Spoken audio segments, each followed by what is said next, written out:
নীলিমার চন্দ্র কোন কাননের ফুলবাহার কোন নীলিমার চন্দ্র চন্দ্র কোন কাননের ফুলবাহার খোল চাদর খোল মাগো দেখি গো একবার চাচা পুরবালার মা আমিনার কাছে বলছে ও গো খোল চাদর খোল মাগো দেখি গো একবার কোন নীলিমার চন্দ্র চন্দ্র কোন কাননের ফুলবাহার কোন নীলিমার চন্দ্র কোন কাননের ফুলবাহার খোল চাদর খোল মাগো দেখি গো একবার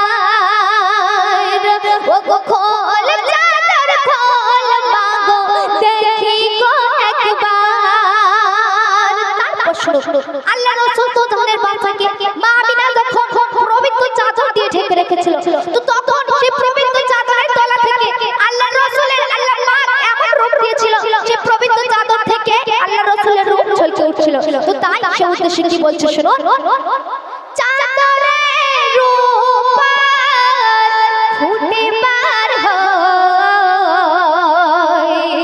এ কেমন উজ্জ্বল রূপ নয় রে নূহ নয় রে মূসা তবে কি আর নয় রে নবী ইউসুফ যত নবী আছে ও যত নবী আছে আছে উম্মত হতে চাই তাহার এই দুনিয়ার মাঝে আল্লাহ পাক যত নবীকে পাঠিয়েছে সবাই কিন্তু আমার আপনার নবী তো জানের বাচ্চা তারা উম্মত হতে চেয়েছিল। তো কি বলছে, যত নবী আছে ও যত নবী আছে আছে উম্মত হতে চাই তাহার খোল চাদর খোল মাগো দেখি গো একবার। যার এত রূপ তার না দেখে থাকতে পারে কি করতো, কি বলছে, ও গো খোল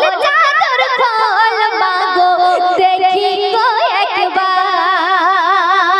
পরের কথা, মহান আল্লাহ পাক পবিত্র কুরআন শরীফকে সৃষ্টি করে যখন পানির উপরে রাখতে চাইলেন তো তখন পানি বলছে, হে আল্লাহ পাক আমি এই পবিত্র কুরআন শরীফের ভার সইতে পারবো না, কেন না আমি পানি উথাল পাথাল হয়ে যাব।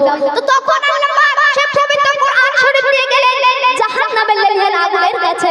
আর জাহান্নামের লেলিহান আগুন বলছে, হে আল্লাহ রাব্বুল আলামিন আমি এই পবিত্র কুরআন শরীফের ভার সইতে পারবো না, কেন না এই পবিত্র কুরআন শরীফের এত ভার আমি জাহান্নামের লেলিহান আগুন ছাড়খার হয়ে যাব।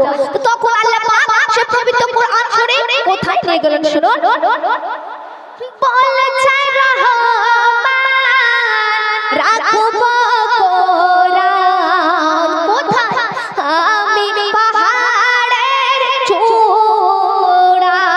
আর তখন শুনে পাহাড়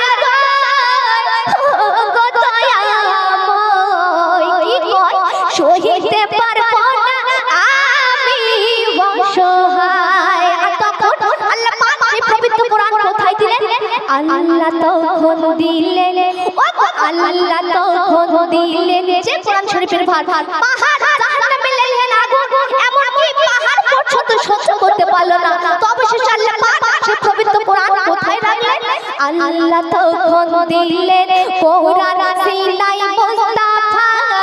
নারায়ে তাকবীর, নারায়ে তাকবীর।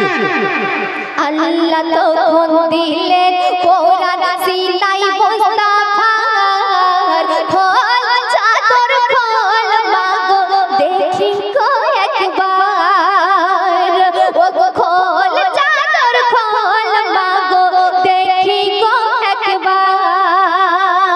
তারপর শুনুন, আবু আহাব এবং আল্লাহ রাসূল তো ধনের বাচ্চা এই দুনিয়ার মাঝে এনাদের দুই বন্ধুত্ব ছিল, কিন্তু আবু আহাবের পিতা আবু জেহেল এই দুই বন্ধুর মিল সহ্য করতে পারলো না।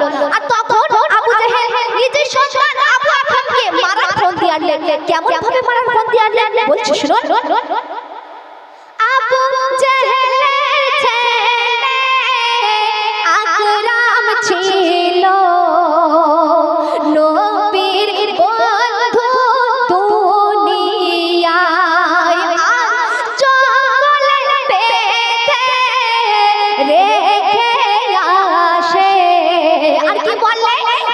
বাঁচানো যাবে না রে হায়। আর তখন তার গায়ের সুবাস পেয়ে, তখন তার গায়ের সুবাস পেয়ে জঙ্গলের বাঘ কি বলছে শুনুন, তার গায়ের সুবাস পেয়ে পেয়ে বলে যাই তাহার, তার গায়ের সুবাস পেয়ে বলে যাই তাহার, তুমি নবীর বন্ধু আমরা খাবো না তোমার। জঙ্গলের বাঘ বলছে যে তুমি আল্লাহ রাসূলের বন্ধু, আমরা তোমার কেমন করে খাই?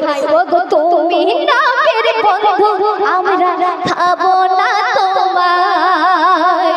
কোন নীলিমার চন্দ্র চন্দ্র, কোন কাননের ফুল বাহার, কোন নীলিমার চন্দ্র, কোন কাননের ফুল বাহার, খোল চাদর খোল মাগো দেখি গো একবার, ও গো খোল চাদর খোল মাগো দেখি গো একবার।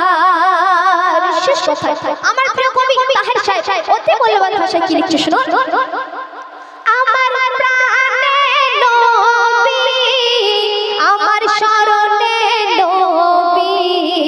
আর কি লিখছে, নবী আমার ইবাদত। আর কি লিখছে, আমার শিরায় নবী, উপশিরায় নবী, আর নবী আমার সাফায়াত। তাই কবি তাহের নবীর গোলাম, ও কবি তাহের নবীর গোলাম দেখা দাও একবার, কবি তাহের তোমার গোলাম দেখা দাও একবার, তোমার ওসিলায় খোদা জান্নাত দেবে তাহার, ও গো তোমার ওসিলায় খোদা জান্নাত দেবে তাহার। কোন নীলিমার চন্দ্র চন্দ্র, কোন কাননের ফুল বাহার, কোন নীলিমার চন্দ্র, কোন কাননের